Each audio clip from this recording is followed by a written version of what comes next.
Sige, salamat sa ating Panginoon. Bago tayo mag-start, manalangin muna tayo bilang pag-umpisa sa ating mensahe. Ito yung huling munduan na pasamantala sa ating buong service. Pigit natin ating mga mata. Ito natin sa Panginoon. Minsan pa, aming Panginoon, na makapangyarihan sa lahat. Ikaw may-ari ng lahat na umiiral sa mundong ito, Panginoong Kristo. Sa mga oras na ito, Lord, hindi kami papayag, Lord, na sa kabila ng aming pagkukulang, ay hindi kami magbabaon, Lord, ng pagsasabuhay patungkol sa iyong salita. Walang hanggan, Panginoon, ang aming pasasalamat sa buhay na ito na aming inilalaan sa iyo. Sa paglilingkod namin ng mahaba pang panahon habang kami nabubuhay. Purihin ka, O God, sa patuloy na pag-iingat mo sa aming buhay, O God. Karapat-dapat ka, Lord, sa gawaing lahat ng para sa iyo. Katulad nito, Lord, na kung saan, Lord, mai-share mo muli, Lord, ang kahalagahan ng pag-ibig mo sa amin. Salamat, Panginoon, dahil kahit na kami ay nagkulang pa sa mga bagay, Lord, na yung kalooban mo ay mas marami nasasaktan kaysa sa ginagawa namin para sa iyo, Lord. Nandito pa rin kami sa harapan ito, sa pulpitong ito, Panginoon. Kahit hindi kami naging karapat-dapat talaga sa kaligtasang inalok mo sa amin. Nariyan ka pa rin para ialok muli at magpatuloy, Panginoon, sa pag-ibig mo na balang araw makapiling ka namin bilang paghahanda sa muli mong pagpatito. Nais namin, O God, na ma-realize pa ang mga bagay, Lord, na pagmakalangit na paraan sa ginagawa namin na ang kalooban mo lamang ay dapat matupad at wala nang iba. Kaya muli, O God, salamat po, patnubay ng banal na Espiritu na nag-iingat sa aming mga buhay at patuloy ka namin pasasalamatan pa habang kami nabubuhay. Purihin ka, O Lord. Aming itinataas namin ng papuri, pagsamba, kadakilaan at ang iyong kapangyarihan, Panginoong Kristo. Ala na sabing amen.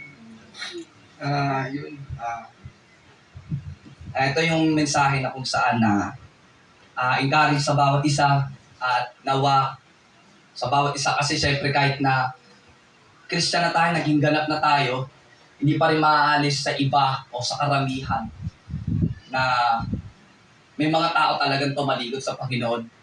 Pero ito, paalala na rin para sa atin lahat na huwag natin sayangin yung ating ginagawa ng alang sa Panginoon. Ano man ang kanyang kalooban na gaganapin pa natin para sa Kanya. So, ayan, basahin muna natin yung tema. Ayan nga, huwag tayong magsawa sa paglilingkod bilang anak ng Diyos. Kasi nung tumanggap na tayo kay Kristo, naging anak na tayo ng Diyos. Pero hindi talaga yun natatapos kasi kung anak tayo ng Diyos, posible talaga tayong matisod dahil gawa nga ng kaaway. Pero, ayun nga guys, sa mahabang panahon na ginugugol natin ang pag-attend, kung ano pang mga kung ano man ang pinapakain sa atin ng mga leader ng totoong naglilingkod sa Diyos, kagaya natin sa mga oras na ito na patuloy tayong pinapakain sa salita. So, bago, ayan yung tema natin, tapos papasahin kasi natin yan sa next mga, yung uno, ayun, yung sa 1 Corinto, makibasa nga po mga kapatid, yan yung main text natin. Kaya nga, mga minamahal na kapatid, magpakatatag kayo at huwag mahina sa inyong pananampalataya. Magpakasipag kayo sa gawain ibinigay sa inyo ng Panginoon. Dahil alam niyo na hindi masasayang ang mga paghihirap ninyo para sa Kanya. Ayun. Ito, requirement talaga ni God sa atin na tayo nakakilala at anak ng Diyos. Kailangan natin gawin yung mga bagay na ito. At kitang-kita, dito tayo magpo-focus, maya-maya lang ng konti. Kasi halos connected yung sinasabi natin na kapatid Joshua kanina sa Sunday School na alam naman natin, napapalayo na tayo sa Panginoon, maging sa personal, kongregasyon, o kung ano-ano man sangay ng paraan paano tayo maglingkod sa Panginoon. Nawa, hindi masasayang ang paghihirap natin para sa ating Panginoon. O, next natin, ayan, bakit nga ba tayo sumusunod sa kalooban ng Diyos? Dahil ba sa, question yan, dahil ba sa, questionable kasi yan eh, ano ba yun? Tingnan natin. Ayaw natin mapahamak patungo sa impyerno. Yun lang ba yun? Bakit nga ba tayo susunod sa kalooban ng Diyos? Dahil ba sa ayaw natin mapahamak? Kasi yun yung yun yung unang-unang magiging mindset ng tao once na pag nalaman na nila may impyerno pala. Pero doon lang ba yun natatapos? Yeah? Ano pa yung next dyan? Kaya attend na lang ako ng simbahan para magpasalamat. Pagkatapos okay na. Yun ba yun?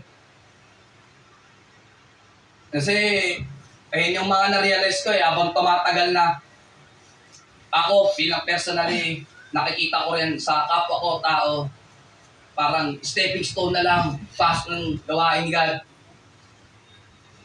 Gaya na nasabi natin leader, totoo naman papasok tayo pagpasalamat. Pero okay na ba yun? Ano ba ang next? Para mabawasan natin makasalanan sa harapan natin Diyos, tingin niyo nababawasan ba? Kasi nadadala na ako. Ito sinishare ko to bilang personal. Sa lahat na rin ng makakarinig patungkol sa kahalagahan ng tunay ba yung pagsunod natin sa Panginoon. Kaya nga, may mga tanong dito na kung saan. Common na lang to sa mga, kahit nga sa Kristiyano yung pangalan Pero, ito lang yung nagiging mindset ng iba or karamihan talaga ito. Then, ito yung last. Yan yung mga halimbawa. Dahil kailangan natin ng blessing niya financially, yung materially. So, kailangan pala natin magsimba para ma-blessing ako. Yung iba nga, di na lang atin magbigay na lang ng pera O, diba? Kasi para pagpalain pa ako ni God. Ganun ba yun? Ganun ba yung pagtanggap sa ating Panginoon? Kaya palagay niyo mga kapatid. Di ba? Kasi na ako parang napapagtanto na kahit mismo sa ating leader, paulit-ulit na lang na parang ako rin, na-realize ko na rin sa sarili ko ganito na nagiging hindi ako nagkakalayo ito naiisip ko pero sa tuwing makikita ko yung mga tao mas mababaw pa sa pagkilala sa Panginoon, parang ito na lang yung naging stepping stone para ikaw ay magkaroon lang ng paglilingkod sa ganitong paraan. Kaya tuloy natin. Ito yung mailang dahilan kung bakit hindi matatag ang wait lang, nasira kasi yung yung cellphone ko kasi nasira yung hindi ko kasi makita yun. Ayun yung dahilan kung bakit hindi matatag karamihan ng paglilingkod sa Diyos. Hindi rin tumutugma sa paggawa ng ayon sa kalooban ng Diyos. Bukod dito, kahit ang mga Kristiyano sa pangalan lamang binabaling, ngunit hindi naman nakikitaan ng pagkamaka-Diyos. At sa halip, ginagamit pa ang salita niya para lang makapandaya ng mga tao. Kaya, ito na, kung ang pagtanggap o paggawa natin sa Panginoon ay sabay lamang sa agos at walang kamalayan sa pagsunod sa kalooban ng Diyos, tiyak na mapapahamak tayo. Niniwala kayo mga kapatid? Kasi akala ko kasi nung una, pagka sumamba ako kay God, ito unti-unti ko na kasi nire-receive yung sarili ko sa harapan ni God na, Lord, kailangan kita ma-please. Hindi pwede yung, kumbaga, ikaw na lang yung sumusunod palagi sa akin. Ikaw na nga yung nagbigay ng daan, di ko pa yung nalalakaran ng tama. Kaya, minsan, or madalas pa nga nababaling na lang na, ako, sugo ko ng Diyos. Ako, alipin ako ng Panginoon. Pero sa likod-likod, Hindi natin nagagawa ng tama para sa Panginoon. Kaya, kung ganito, magiging sistema natin, yung nabanggit kanina, ito na yon, papahamak talaga tayo. At pag nangyari yan, sige, ayan, yan yung unang-una, yung posible ito, wag mo muna yan yung verse Pag-alinlangan na agad yun. Bakit? Kasi, kung ikaw, nakakilala na, ito na yung sa puntong nakakilala na, at kahit mga unbelievers pero kilala nila si Kristo. Kaso, hindi ginagawa yung mga parte na may balik natin sa Diyos talaga dapat. Nag-aalinlangan na yun. Kasi, ihiya, o manahiya, sapat na sa akin yung sapat pala tayo kay God. Nauunawaan na ako ni God. Pero, ito yung nakita kong isa na bakit humihina ang ating pananampalataya. At yun nga, mababasa siya sa Santiago, paibasa nga mga kapatid muna. Ngunit dapat magtiwala ang humingi at huwag magduda. Dahil ang taong nagduda ay katulad ng alon sa dagat na tinatangay at pinapadpad ng hangin. Ang ganitong tao ay hindi dapat umasa na may matatanggap mula sa Panginoon. Dahil nagdadalawang isip siya at walang kaliyakan sa mga ginagawa niya. Ayan, mga kapatid. Ayan yung isa sa reason na kung bakit yung tao wala talaga sa Diyos, totally Kasi pinaparanas niya pa yan kay God sa sarili niya. Pero gumagawa na yon. Yun nga lang, may mga part pa rin na nag-alinlangan pa rin siya. Kaya nga, yung mga ganong tao daw, wag nang umasa na matatanggap mo sa Panginoon. Diretsuhin na natin. Ang liwaliwanag Di ba? Sabi dito, wag magduda. Yun na, pag-aalinlangan sa ibang salin, pag-aalinlangan. Binuha ko lang talaga itong salin to para mas maliwanag yung pagkakatagalog. Kasi biruin mo di ba binanggit kanina doon sa Thailand, sabay lang sa Agos. Ngayon, katulad pala yun sa mga alon sa dagat na tinatangay lang, pinapalpat. So, ibig sabihin, kung yung tao, ano lang yung nakita nila, doon lang sila. At yun na rin yung paniniwalaan nila. Yun na rin yung magiging habit nila.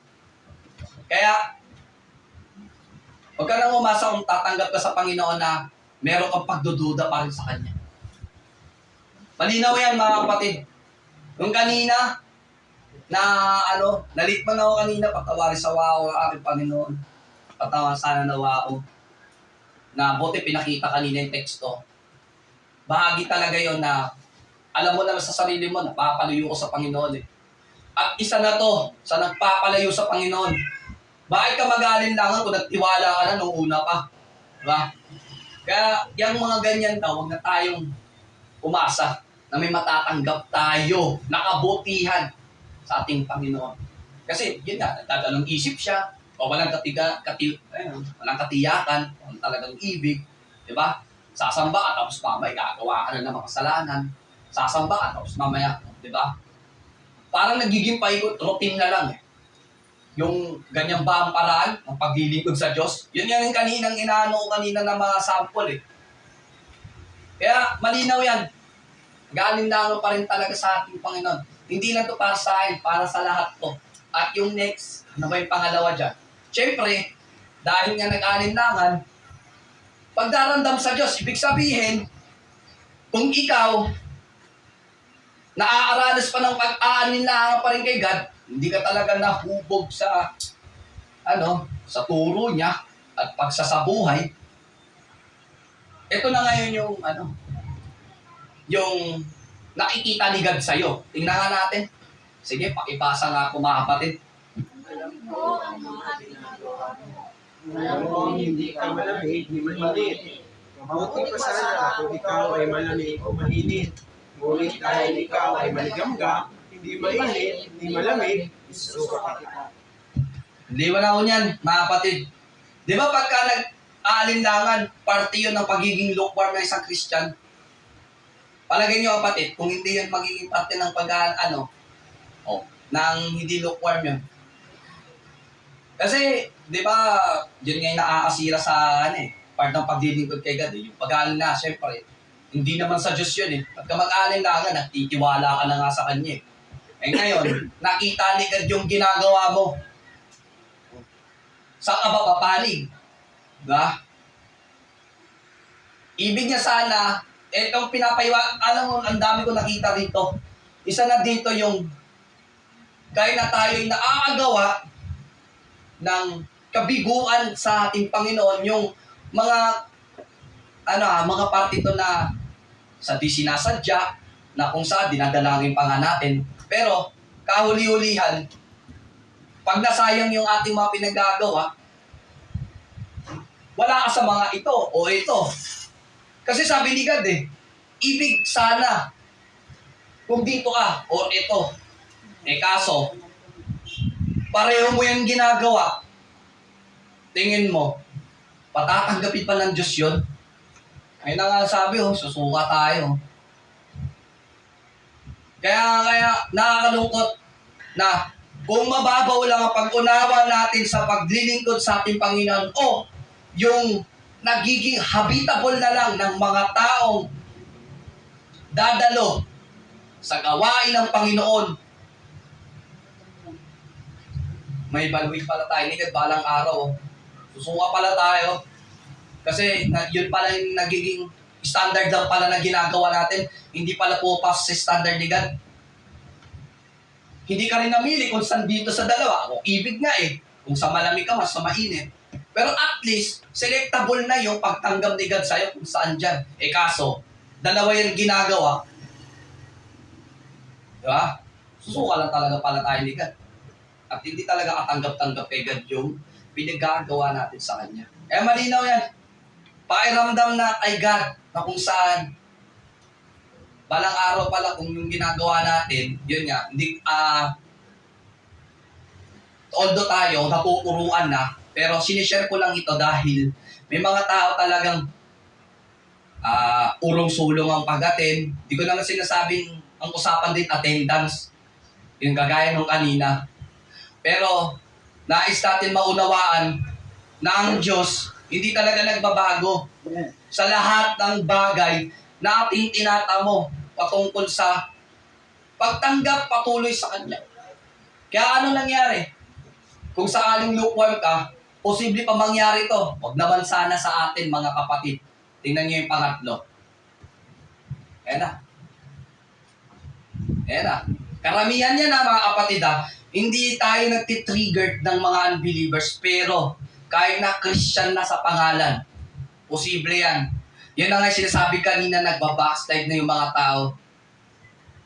Maaari sa mga nagturo sa kanila, mababaw lang talaga, tapos paulit-ulit na lang, hindi nakakaligtaan nakakaligtaan yung mahalagang katuruan. Kung paano yung tao maghahanda sa Panginoon dapat Kaso nangyayari, pagpapala.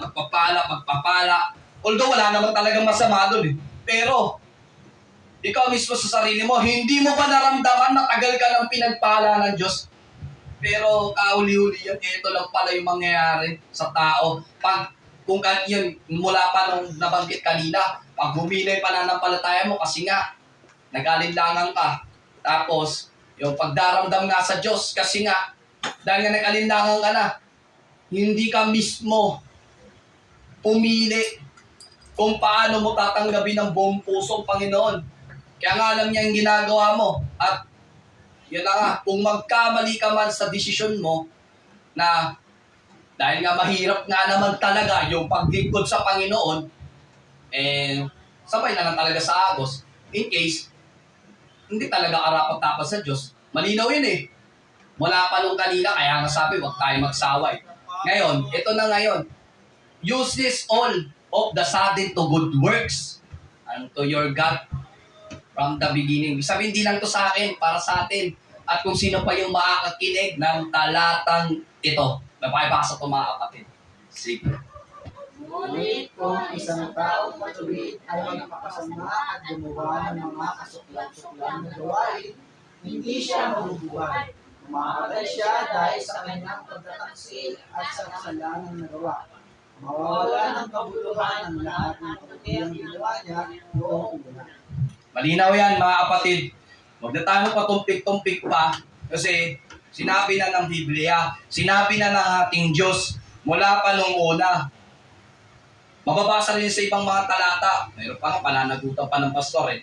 Pero ito kasi sa verse na to, yung tinatarget ko, na kung yung isang tao, naturuan na yun eh, na maging Christian ka, maglilingkod ka na sa Panginoon, kahit hindi sabihin sa'yo mandatory, magturo ka. Pero darating yung araw, pag nagpatuloy ka sana, magpatuloy sana ang mga taong tumatanggap ng totoo sa ating Panginoon, may tuturing na ni God yun na matuwid. Eh kaso, di ba? Nagpakasama.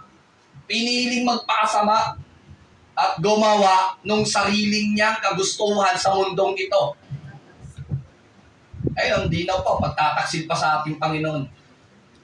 Ah, kaya tiway talaga. Sinabi ko na kanina yung tema, wag sana magsawa.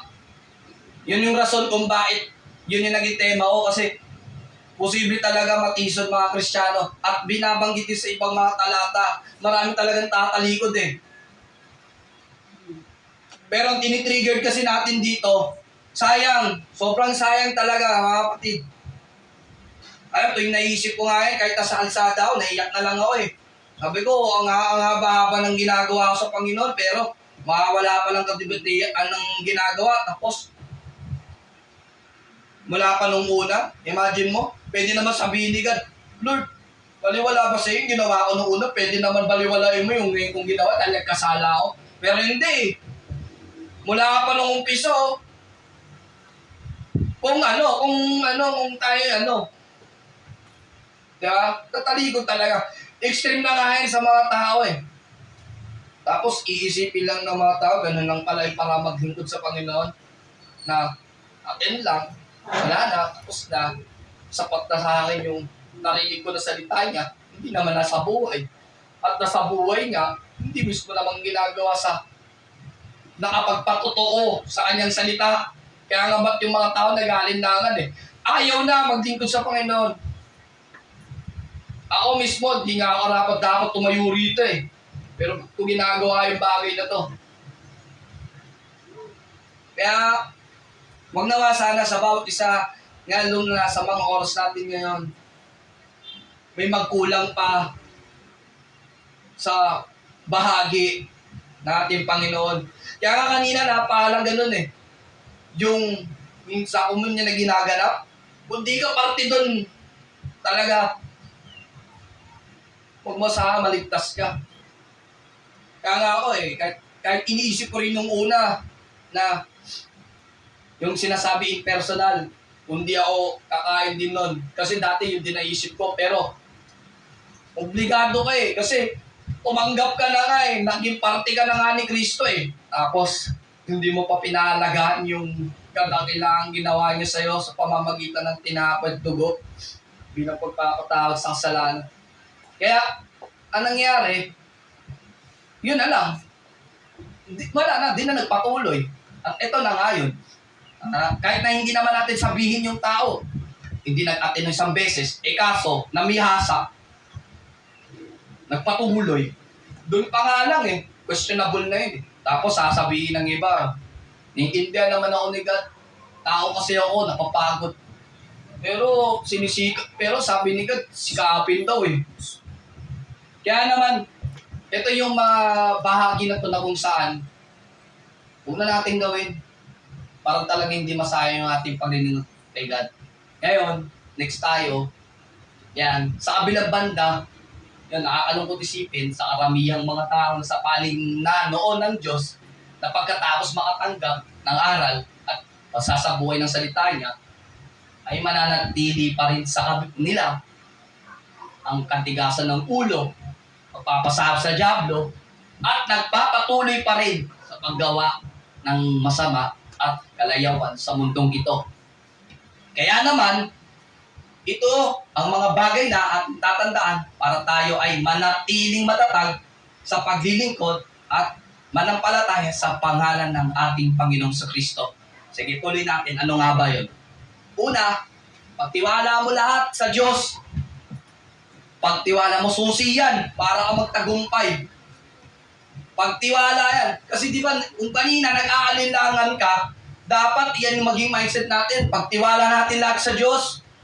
Kung mabuti man yun o masama, pagtiwala mo pa rin yung lahat ng plano mo sa ating Panginoon. Mababasa po yun sa Kawikaan, chapter 6:10. Ayan, ito. Ay, 3 lang yan talaga. Hindi ko na sinama yung 5. Nagkamali pa ako yan. Pero 3 lang yan. Sige, basahin niyo po mga. Pagkakawalan mo sa Panginoon ang lahat ng iyong gagawin at magkakaroon. Yun lang pala yung yung pwede natin talagang gawin pa sa Panginoon. Kung titingnan, parang ang babaw lang, no?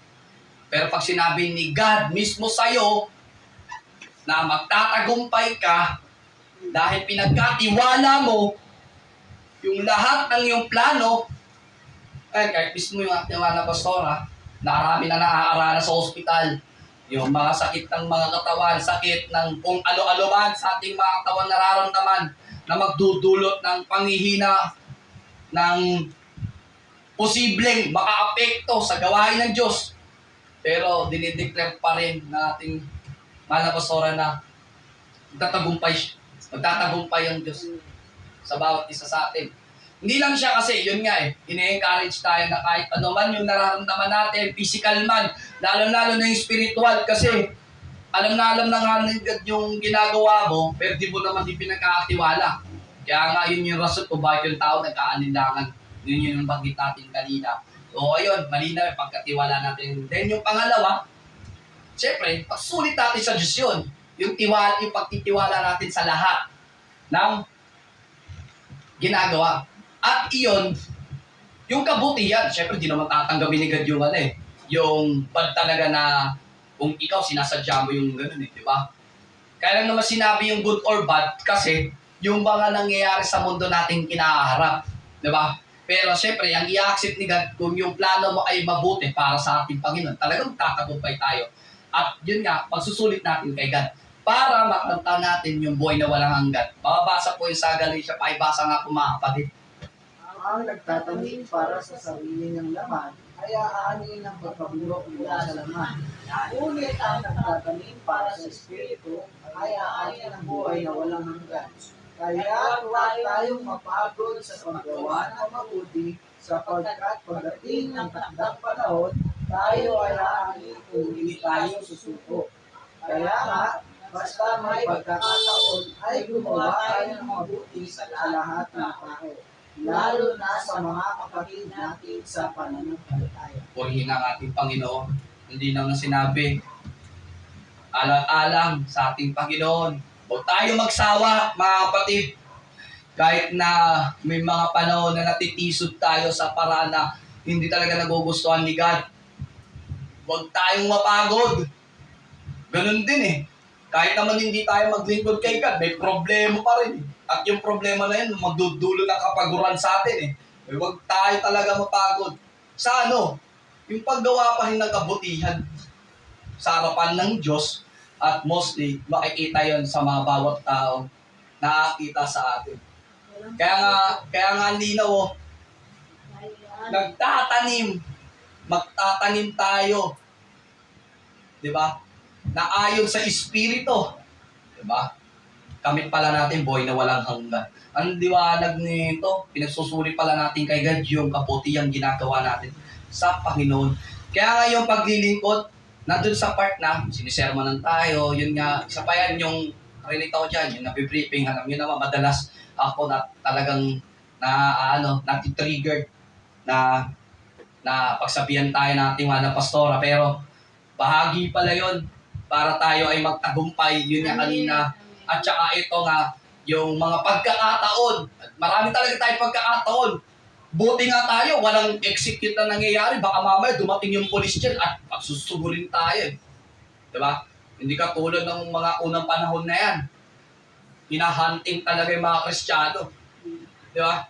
Para patayin. Para hindi lang magpatuloy yung kalooban ng Diyos na matatanggap nila.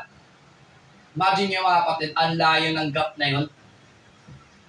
Pero, pakiramdam pa rin natin, yung problema pa lang, parang ang akala natin, yun na pala yun. Diba? Kahirapan na pala yun. Pero ang sabi, wag tayong magsawa.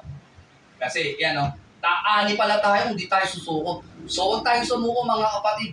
Kasi pasusulin natin kay God. At yung pangatlo, siyempre, yan na nga, pagtitiis sa Diyos, hanggang wakas, siyempre, bukod sa maliligtas ka na, may tatanggapin ka pang gantimpala. Sige nga, basahin natin yan. Kaya huwag ninyong itakwil ang inyong pagtitiwala na may dakilang gantimpala, sapagkat kailangan ninyo ng pagtitiis upang kapag inyong nagampanan ang kalooban ng Diyos, ay tanggapin ninyo ang pangako. Ayun, ang linaw, napakaliwanag niya sikat na araw. Sa ibang salin nga niyan huwag tayong magsawa na manali sa ating Panginoon. Kasi kalakip pala yun, yung dakilang niyang pangako sa atin. Kaya kanina sa tema pa lang, pinagpauna ko na huwag tayo magsawa talaga sa mga ginaganap nating kalooban sa ating Panginoon. Kasi, biruin nyo, magtitiis tayo. Nangangahulugan kasi yung kaligtasan pagtitiis. Yun na nga, naligtas ka na nga sa kasalanan, wala ka pang gagawin sa Panginoon. Yung sarap naman ng buhay mo, si Kristo nga gumagawa eh. Tapos ikaw walang gagawin. Hindi ko to sinasabi for expression to all of us. Sinasabi ko, yung mga taong kahit na nakarinig na, nakaalam na, naaaral na ng ganitong klaseng pagtuturo ng Diyos sa atin, hindi talaga sinasagawa. Paano pa magtatagumpay balang araw? Kaya nga kanina yung tanong mo, bigla na lang dumating si God, hindi natin na pahalagahan yung yung sarot Ruin mo, doon pa nga lang paano pa yung rapture, di ba? Yung tunay na pala nadadakpin yung mga tunay na mananampalataya. At maaaralos ang ganitong klaseng gantimpala. Kaya, challenge ko sa bawat isa, yun nga, conclusion na natin, diretso na sa conclusion dahil medyo matatapos na rin talaga tayo. Ayan. Okay, basahin niyo na po lahat ng buo para Kaya natin mga kapatid na ang kahalagahan natin sa paglilingkod ng totoo sa Diyos ay ganito.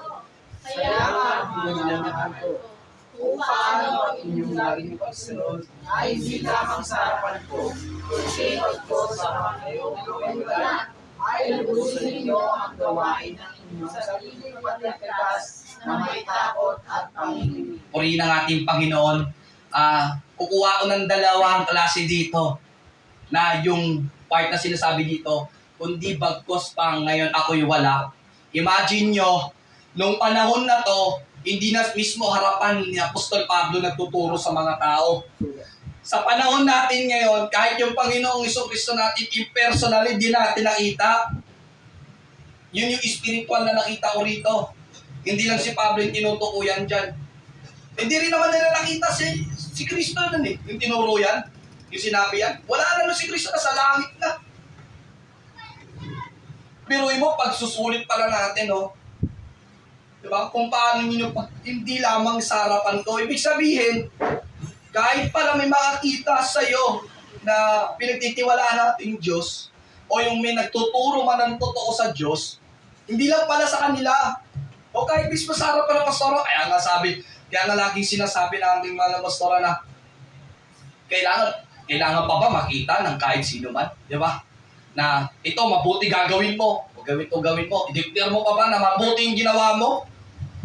Liwanag kahit wala siya, kahit wala si Apostol Pablo noong una, wala rin na rin yung Panginoon impersonally doon na para maturo ng ganito. So, ibig sabihin, Kahit ko lang, pastor. wala talaga pastor in church sa panahon natin ngayon. At ito yung kirito. Ito talaga yung kirito, ba't kinulayan ko yan? Kasi marami namang sumunod Wala naman na ito Sige, magbigay kayo ng halimbawa na yung tao na yan, may tao at panginginig. May makakapag-ano ba yan? Makakapag-ano ba niya ng alsino? Unless na lang kung binigyan ng Holy Spirit, ito may discerning ng ganito. Ang ibig ko lang sabihin, karamihan sa mga tao kasi, kahit na sumunod ka na kay God, wala ka naman yan. Tingin mo ba karapat-dapat pa tayo sa Panginoon? Takot panginginig po. Kaya nga yung sinasabi na pagdating sa usapang pananampalataya, yung job na rin, nananampalataya, nanginginig pa nga eh. Tapos tayo, ano lang, ang sarap ng buhay natin. Ano ka, VIP? Ha? Naiintindihan naman ako ni God eh. Hindi naman ako nakakasakit ng ibang tao eh. Nakakasira ng ibang relihiyon. Pero sinasabi ng Biblia kailangan malaman nila yan. Na kaya ka pala gumagawa ng mga bagay na yan. Masaktan man sila o hindi. Dahil pagsunod mo kay God yan. Pagsunod mo sa ating Panginoon. Di ba? Para sa sarili mo pagkaligtas, wala sinabi, para sa grupo natin, maligtas tayo. Wala! Ang liwanag, wino-workout natin. Yan nga paulit-ulit na sinasabi natin, mahal na pastora, wino-workout natin yan. Hindi pwede talaga yung wala kang gagawin. Yung atin-atin ka lang, tingin mo, gawa na ba yun? Kasi, pwede ka namang hindi na umatid pagkatapos nung maririnig mo tong mga aral na patungkol sa Diyos Kaya dapat maging mindset natin, Lord, takot ako sa'yo. Hindi lang ako karapat-dapat, pero takot pa rin ako sa'yo. Nanginginig pa nga Kasi, sa dinami-dami ng pagliligtas mo sa buhay ko, hindi, ang dami nang din grasya na natanggap ko sa'yo. Pero wala pa rin ako pakiramdam sa sarili ko na para talaga sa'yo.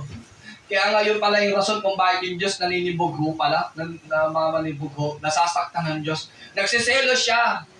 Kahit sa maliit lang na paraan. Kasi wala kang takot Kahit nakilala mo siya, hindi ka naman natakot. So, ayun.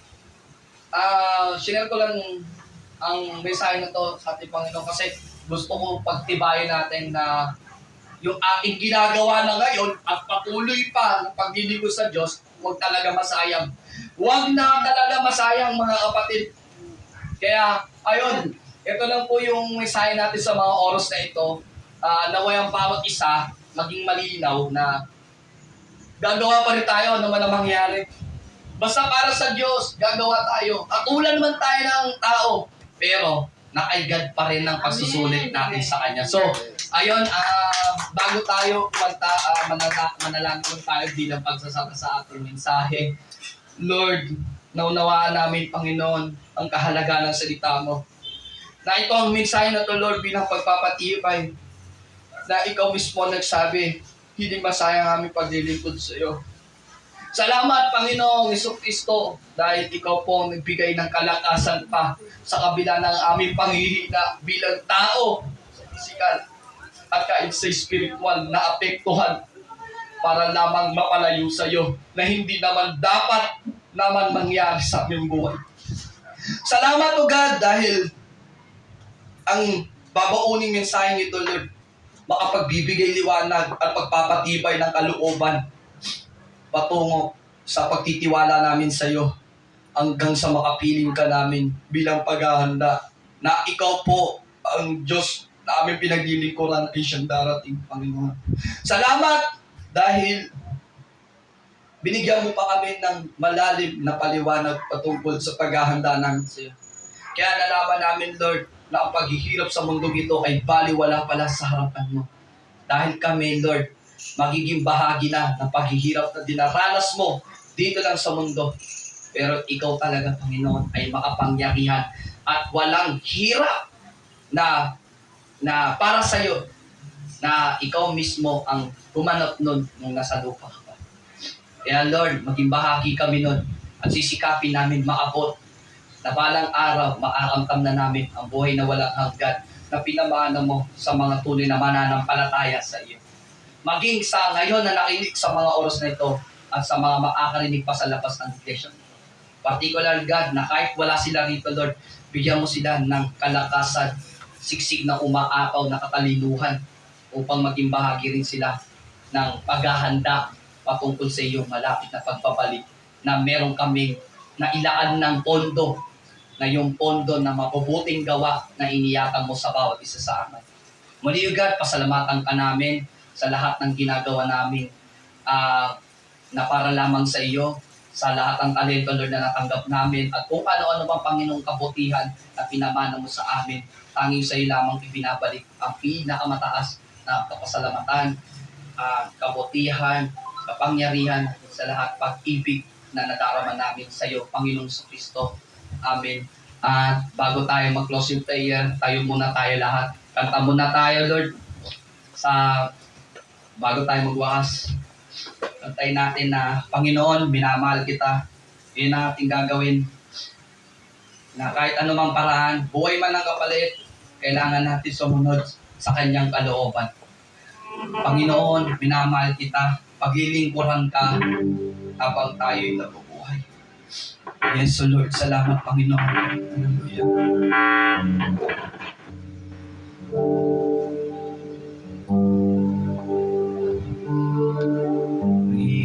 Panginoon, minamahal kita. Paglilingkuran ka habang nabubuhay. Dumagsama ang mga pagsubok. Alam ko ikaw sa akin susubayan. Panginoon, minamahal kita. Panginoon, minamahal kita. Paglilingkuran ka habang nabubuhay. Dumagsama ang mga pagsubok. Alam kong ikaw sa akin susubay. Kaya ako'y susunod sa iyo upang ipahayag ang iyong salita.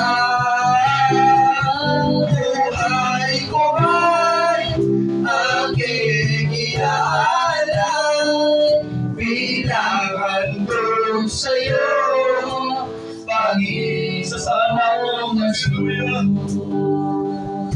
Sa sala ko'y iyong pinatawad, iyong pinagaling aking karamdaman. Kung naroon mo lubos sa buhay ko, kaya ganin mo sa iyong gawain. Kaya ako'y susunod sa iyo upang ipahayag ang iyong salita.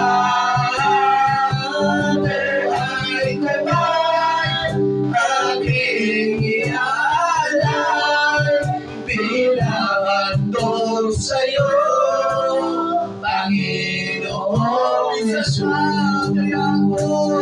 Kaya ako'y susunod sa iyo upang ipahayag ang iyong salita. Buhay ko ba'y aking iaalay bilang handog sa iyo, Panginoong Yesus. Bilang handog sa iyo, Panginoong Yesus. Natawagan mo po closing prayer natin, Mana Pastora, pinagtatapos sa ating gawain. Father, in the name of Jesus, salamat o Diyos sa salita mo na naghamon sa amin, Panginoon, na maging faithful sa iyo. Ang pangako mo, Diyos, hindi magbabago.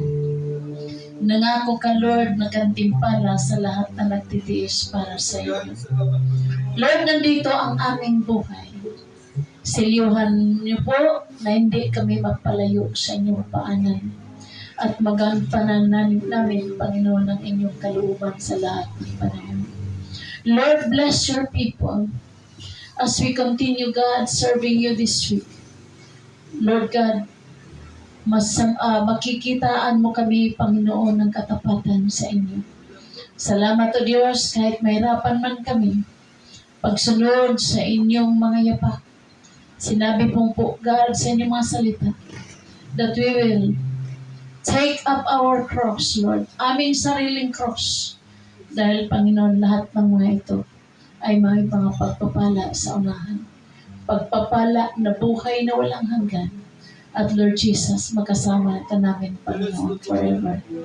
Thank you, Lord. Habang po kami pansamantala, O Diyos, magsasara sa panambahan na ito.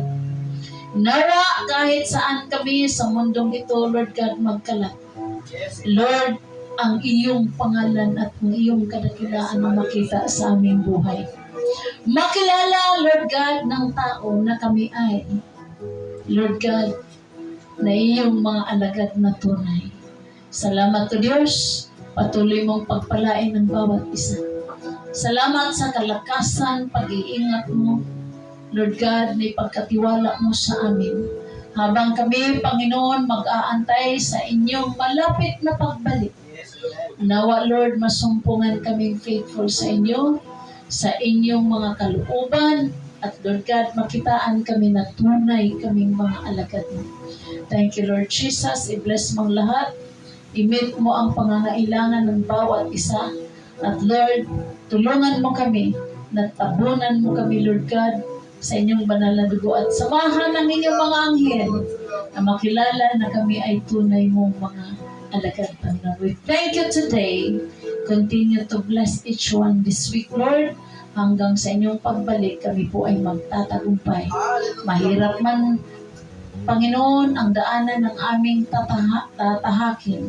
Ngunit, Lord, because you are faithful, palagi kaming magtatagumpay. And we give you glory, God. Your name be glorified in each one's life. Thank you for everything. Ito po ang aming samot. Dalangin sa pangalan ng aming Panginoong Jesus, ang lahat ay magsabing Amen. Amen and amen. Ayun, Magandang tanghali po sa ating lahat, mga kapatid. God bless us all. At sa ating pagkatapos ng tanghalian, ulit may puti tayong meeting. Salamat sa Panginoon. God bless po at magandang tanghali. Oh, I love you with the love of the Lord. Yes, I love you with the love of the Lord. I can see in you the glory of my King. Yes, I love you with the love of the Lord. Yes, I love you with the love of the Lord.